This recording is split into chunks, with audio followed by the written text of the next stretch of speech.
Amigas y amigos, seguimos hoy en estos cortos teológicos, ¿no? El domingo anterior, aunque era la Pascua de Resurrección, feliz Pascua de paso, ¿no? Nos tocó hablar del descenso del Verbo de Dios encarnado de María Virgen. Hicimos ese comentario. Hoy nos toca hablar del tema que sigue en el credo, el de Nicea, que dice simplemente que padeció. En cambio, Constantinopla añade el por nosotros, y también fue crucificado por Poncio Pilato y fue sepultado. A eso todavía hay el credo del siglo IV conservado para la liturgia, ¿no? De la antigua liturgia romana, llamado el símbolo de los apóstoles, que añadirá un aspecto que solo lo tiene ese símbolo, que es que descendió a los infiernos. Esos son los aspectos de los cuales querría hablar ahora, ¿no? Y ver qué significado puede tener, ¿no? En primer lugar, hay que distinguir dos cosas. Uno es aspectos que no son objeto de fe cristiana, sino que son constatación posible por medio de la verificación histórica, la historiografía, ¿no? Eso es un aspecto. Y luego lo otro son las interpretaciones creyentes de algunos de esos hechos históricos verificables, ¿ya? Lo primero, lo verificable, es que Jesús fue crucificado bajo Poncio Pilato, esa afirmación, y que padeció, obviamente, eso duele, es obvio, y que fue sepultado, obviamente, que la forma o dónde es otra cosa, pero que fue sepultado, no se deja un cadáver a la intemperie, se fue sepultado, ¿ya?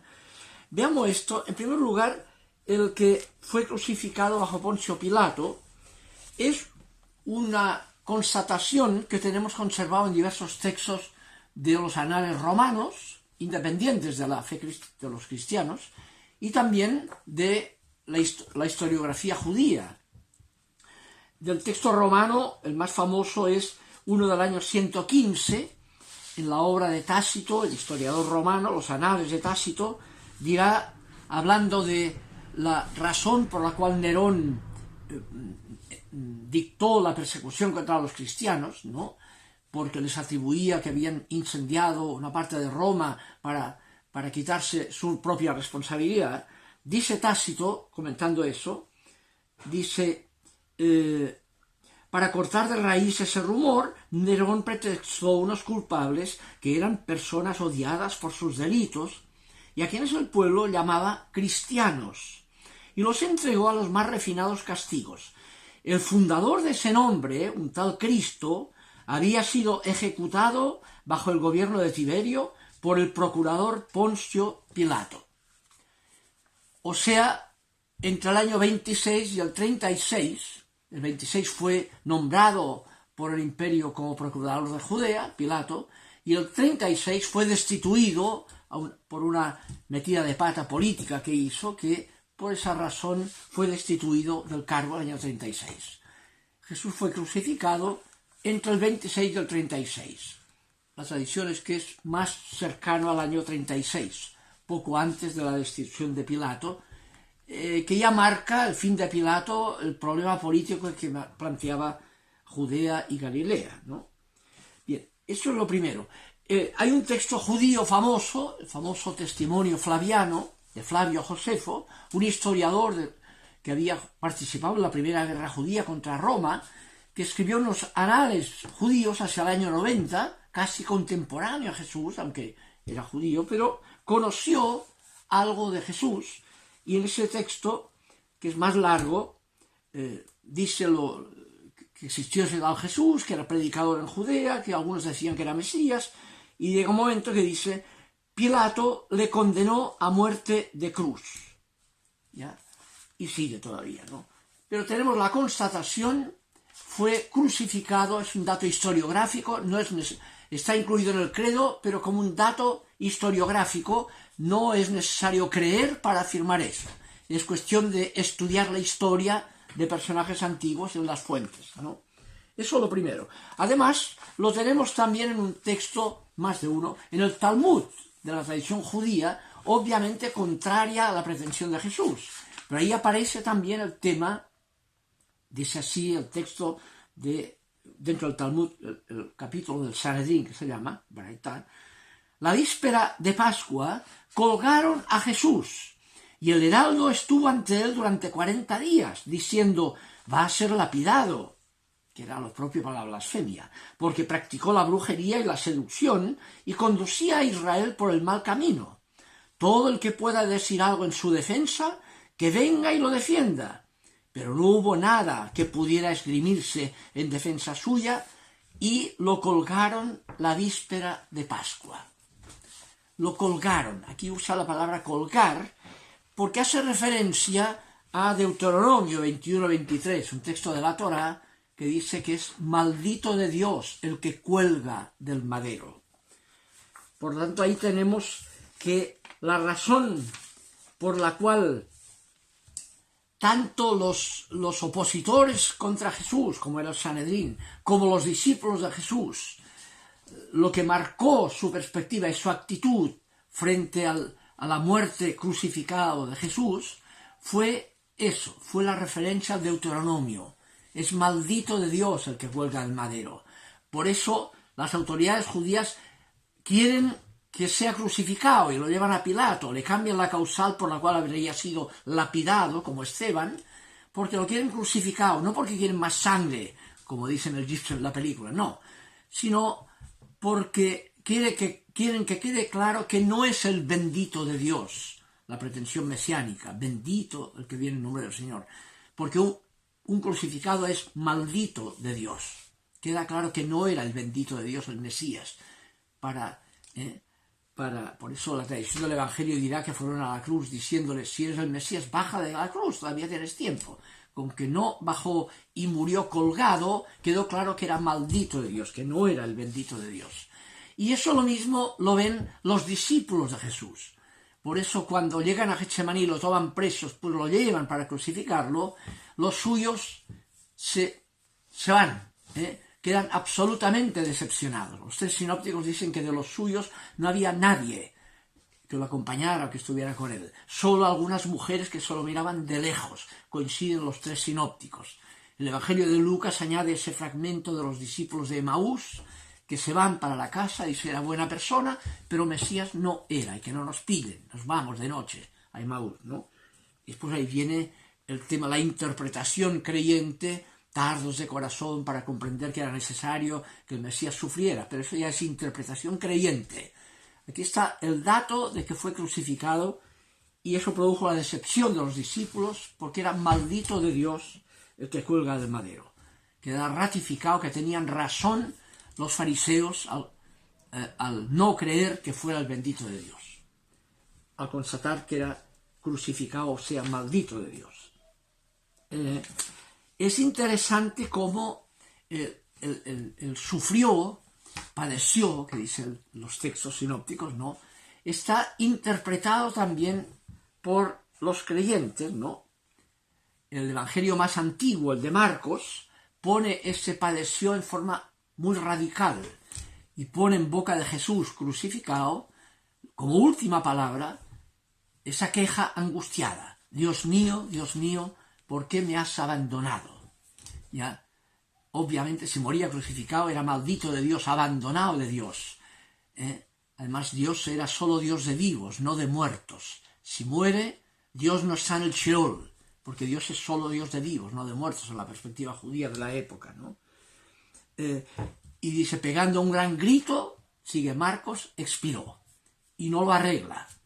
Y solo pone entonces a la interpretación creyente, muy notablemente, en boca del centurión romano, que había estado dirigiendo la crucifixión, ¿no?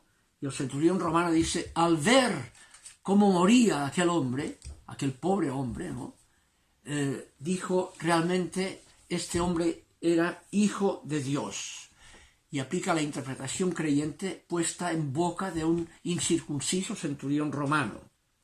Y ahí aparece, en esa angustia final, es notable porque la interpretación creyente verá en ello la solidaridad de Dios en el mal radical, donde más duele, la víctima atropellada que muere como víctima, injustamente. Dios se identifica con la víctima que muere injustamente, está con ella, es solidaria con ella. Esa es la interpretación creyente, ¿no? Es lo que también el Evangelio de Lucas lo personalizará en la actitud de Jesús, cuando le dice al buen ladrón, a la víctima que está a su lado sufriendo lo mismo: hoy estarás conmigo en el paraíso. Dios hace justicia, es solidario en el mal, donde más duele, con la pobre víctima, aunque sea ladrón, porque todas las pobres víctimas roban o tienen que robar para poder sobrevivir, ¿ya? Ese es el aspecto importante que hay ahí. Lo otro es lo que añade a Nicea el concilio de Constantinopla, el credo de Constantinopla, que fue sepultado, y el símbolo apostólico de los apóstoles dirá, además, descendió a los infiernos. Veamos eso, ¿no? Que tiene algo. Primero, fue sepultado, la referencia a la tumba, fue sepultado. No podía un muerto, como dice el Deuteronomio 21-23, un maldito de Dios colgado en el madero, tiene que enterrarse, porque contamina, deja impura la tierra. Ese cadáver maldito de Dios tiene que enterrarlo, desaparecer. Por eso cuando muere Jesús los desangran, para que no esté eso colgando en la cruz en el día de la Pascua judía, contaminando o dejando impura la tierra en el día de la Pascua. Tienen que rápidamente sacarlos de la cruz y enterrarlos, ¿no? Sepultarlos. Ahora, el otro tema, el del descendió a los infiernos, obviamente ese infierno no es el infierno de Satanás, es el ínfero, es el Sheol judío, el lugar donde van los muertos, enterrados bajo tierra, ¿no? Descienden bajo tierra, se los pone bajo tierra, ¿no? La interpretación creyente de eso se encuentra en un texto medio extraño de la primera carta de Pedro, capítulo 3, versículo 19, dice que cuando fue sepultado, descendió al ínfero y en el espíritu, comenta, fue también a predicar a los espíritus encarcelados. Interpreta como que en ese descenso Dios se hace solidario para anunciar a los que están en el Sheol su liberación, a los encarcelados su liberación. Ese tema que también lo elaborará Pablo en la carta a los Efesios, el capítulo 4, cuando dice, citando primero un salmo, el Salmo 68, dice: subiendo a la altura, llevó cautivos y dio dones a los hombres. Se llevó a los que estaban encarcelados, se los llevó con él para arriba, subió a la altura. Y comenta Pablo, ese texto del Salmo, ¿qué quiere decir subió? Sino que también bajó a las regiones inferiores de la tierra, que descendió al ínfero. Y aquí alude que subió, según el Salmo, es porque había bajado, y como dice el 1 Pedro, a anunciar la liberación, que la muerte no es la última palabra, a los que estaban en el Sheol. Textos ya que apuntan a la creencia judeocristiana primitiva de que no puede ser que la muerte sea la última palabra. No puede ser que las víctimas queden en la injusticia final, en la nada. Tiene que ser la justicia la última palabra. Hay un texto en el libro de la sabiduría de la época ya griega, al final del capítulo 1, que dice, porque la justicia es inmortal. Dios garantiza que la última palabra es la justicia, no la injusticia. Ese es el significado. Y finalmente queda un tema que es esa referencia que hace Constantinopla a la tumba. Fue sepultado, tafos, tumba. Fue puesto en una tumba. Hay toda una narración que ponen los evangelios, Mateo, de José de Arimatea, toda una lectura de tradiciones especiales. Quizá el texto más interesante es el del evangelio más antiguo, el de Marcos. Marcos 16:6, ¿no? Que simplemente llegan las mujeres, las únicas que de lejos habían estado presentes en ese proceso, de los suyos no había nadie, solo algunas mujeres que lo miraban de lejos. Esas mujeres fueron a la tumba para intentar ungir a Jesús, enterrarlo de forma un poco digna, ¿no? Y cuando llegan ahí, estaba la tumba abierta, dice Marcos, y ven a un ángel, angelos, un anunciador, obviamente es una forma teológica de expresar el querigma, el anuncio, ¿no? ¿Y qué consiste? ¿Qué les dice? Buscan al crucificado, no está aquí, ha resucitado. Famoso tema de la tumba vacía, no está aquí, dice Marcos. Ese texto está elaborado más en un texto muy primitivo, vinculado al primer querigma, conservado en los Hechos de los Apóstoles, narrado ahí, ¿no?, por Lucas, puesto en boca de Pedro. ¿Cuál es el tema? Capítulo 2, versículo 29 y siguiente, ¿no? Primero cita, antes de eso, cita el Salmo 16, en que David, que la gente creía que era el autor de todos los salmos, y además creía que David era uno de los 7 justos de la tradición bíblica, y el justo no verá la corrupción del sepulcro. La frase del Salmo 16, ¿no? No verá la... Creían que el justo, por tanto, no podía ver la corrupción del sepulcro. Si pasaba más de 4 días, estaba incorrupto, porque era justo. Esa idea. Ahora, si pasaban 4 días, ya podía corromperse. La corrupción empezaba a partir del 4.º día, según la lectura judía. Por eso la reviviscencia de Lázaro aparece ahí, ya está en el 4.º día, ya huele mal, llegaste tarde. Y eso marcará la fórmula, al 3.er día veremos el próximo día, resucitó, antes que empezara la corrupción, que empezaba el 4.º día. Entonces, a ese texto dice el Salmo 16, no permitirás que tu justo experimente la corrupción. Entonces, Pedro argumenta a partir de esa creencia, hermanos, permitidme que les diga con toda libertad, parresía, dice, sin hipocresías, claramente, el patriarca David murió y fue sepultado, fue puesto en una tumba, y su tumba permanece entre nosotros hasta ahora. Todo el mundo sabía dónde estaba enterrado David, todavía hoy lo enseñan a los turistas, aunque no sea esa la auténtica, ¿no? Todo el mundo lo sabía. Podía verificarse si estaba o no estaba David enterrado en esa tumba. Estaba ahí. Y sigue Pedro, el texto puesto en su boca, pero como él era profeta, David, y sabía que Dios le había asegurado con juramento que se sentaría en su trono un descendiente de su sangre, vio a lo lejos y habló de la resurrección de Cristo, que ni fue abandonado en el Hades, ni su carne experimentó la corrupción, porque era el justo. Y Pedro argumentó, creen que David hablaba de sí mismo en el Salmo 16, David, no dejarás que tu justo, es decir, yo, vea la corrupción. Pues vayamos a la tumba, podemos verificar si está o no está corrupto David en su tumba, es verificable. Deja de lado eso, y entonces alude, obviamente para que tenga lógica, a la tumba vacía de Jesús.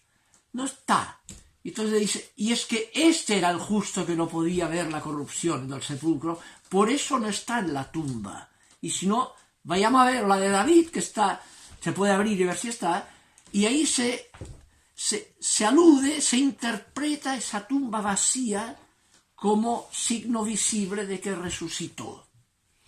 Obviamente una tumba vacía es solo una tumba vacía, puede haber un terremoto que se tragó el cadáver, ¿no?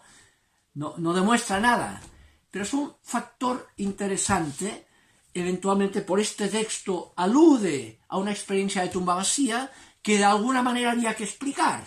¿Cómo lo explica ese texto creyente? Que el Salmo no se refiere a David, o si no, podemos verificarlo si quieren, sino a Jesús, y por eso se explica que en su tumba no está aquí, como dice la tradición de Marcos. En la tradición de Mateo, cuando termina Mateo, por eso de alguna manera tiene que explicarlo, y aparece la interpretación de las malas lenguas en Mateo, de esa tumba vacía. Y pone aquí la explicación que los soldados con que experimentaron el terremoto de la resurrección, fueron al Sanedrín a decirles, pucha, si no resucitó, y el Sanedrín les dijo, digan que mientras estaban dormidos vinieron los suyos a robar el cadáver, se lo llevaron, después dijeron, mira, está la tumba vacía, resucitó. Y esa mentira, y dice el texto de Mateo, esa interpretación, ese rumor, corrió explicándose el hecho de la tumba vacía hasta nuestros días, ¿ya? De alguna manera había que explicar ese hecho. Remite a una experiencia verificable de alguna forma por estos textos de una tumba vacía. Otra cosa es cómo interpretar esa tumba vacía. Hay tradición de interpretaciones no creyentes, se lo robaron, ¿ya? O un terremoto desapareció, o interpretación creyente, eso como signo visible de la fe de que resucitó, que es la interpretación que hace Marcos, el texto antiguo, ¿no? Busca al crucificado, no está aquí, ha resucitado. Ahí viene la interpretación creyente, pero tiene un factor que se puede estudiar y que como hacer razonable esos textos, como el de Hechos 2, ¿no? Y lo razonable es que hubo tumba vacía. Ahora, ¿cómo explicarlo? Ahí estamos en la interpretación creyente o en la posibilidad de otra interpretación que no requiera la interpretación creyente. Ese es el tema. Bien, dejémoslo ahí hoy. El próximo día vamos a entrar de frentón en lo que viene a continuación, en el credo. Resucitó al tercer día, según las Escrituras, y subió al cielo. Ese va a ser el tema para el próximo domingo. Que estén bien.